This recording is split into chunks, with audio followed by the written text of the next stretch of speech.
नमस्कार बंधुरा आमी Priyanka welcome back to my channel. बंधुरा आज के आमी बानिए देखाबो लोभनीय स्वादे आमेर आचार। तो देखुन एखाने आमी 1 केजी परिमाण आम नियेछि। तो आमटार परिमाण कमिए बा बाड़िए निते पारेन। तो सबार प्रथमे आमी आमटा केटे नेब, खोसा छाड़िए नेब।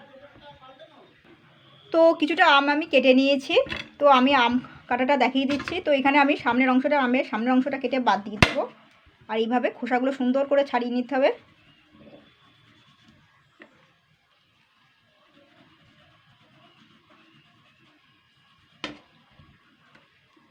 সবুজ অংশটা যেন না থাকে লেগে।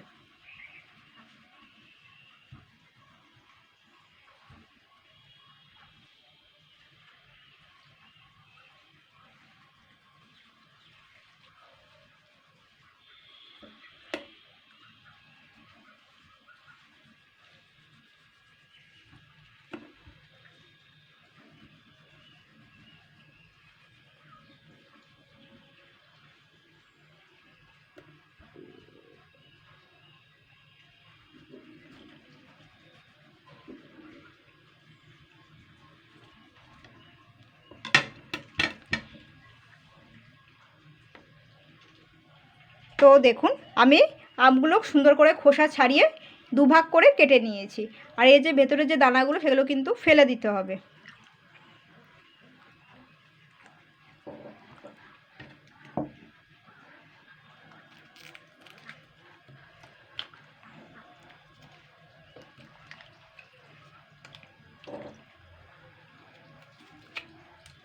এগুলোকে আমি আবার একটু আমগুলোকে একটু ধুয়ে নেব।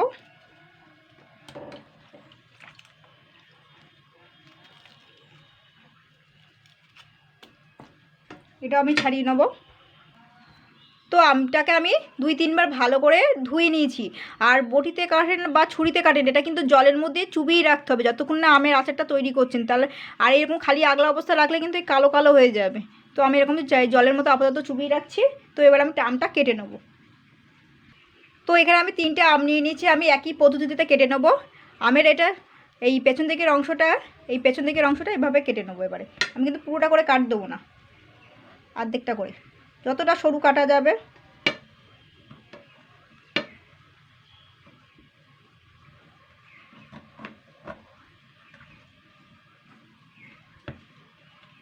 এই যে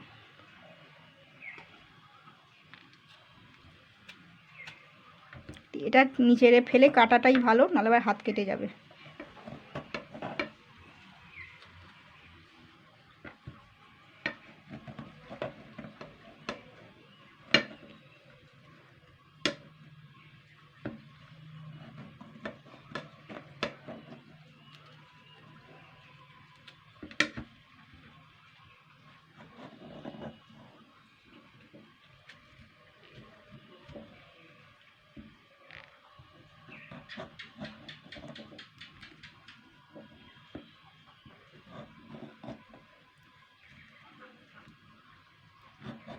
দেখুন এগুলো কাটা হয়ে গেছে। আমি এই পদ্ধতিতে সবগুলো কেটে নেব, যতটা সরুভাবে কাটা যায়। এই যে পুরো সরু সরু করেই কাটতে হবে এগুলো। তো দেখুন বন্ধুরা, প্রত্যেকটা আম কিন্তু আমি কেটে নিয়েছি।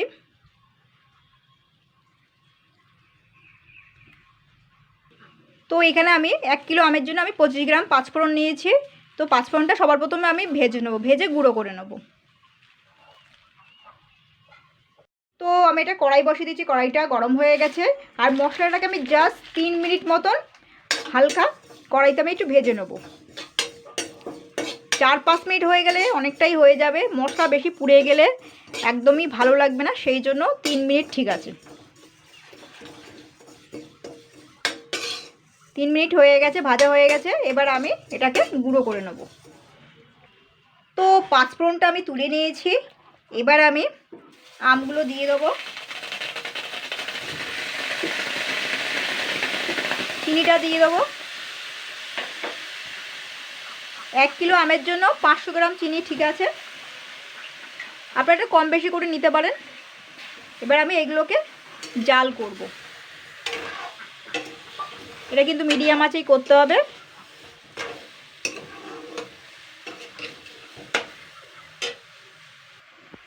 আর দেবো সামান্য স্বাদ মতো নুন। এবার আমি এটাকে জাল করব।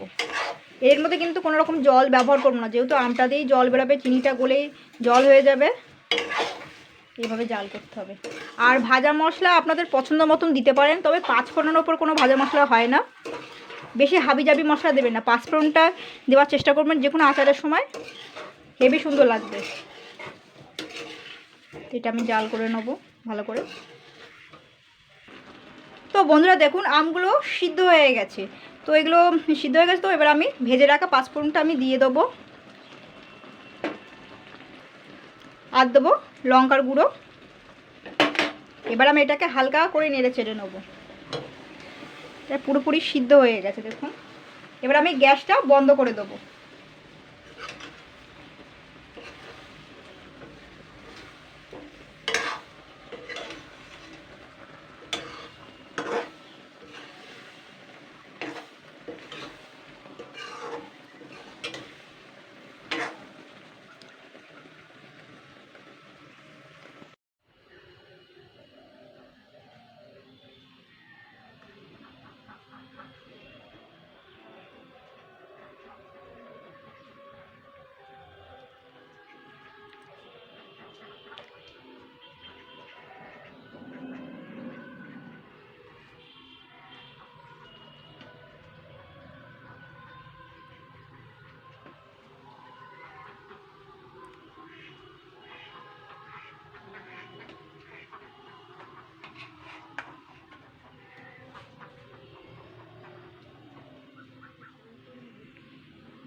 এই ছিল আজকের রেসিপি।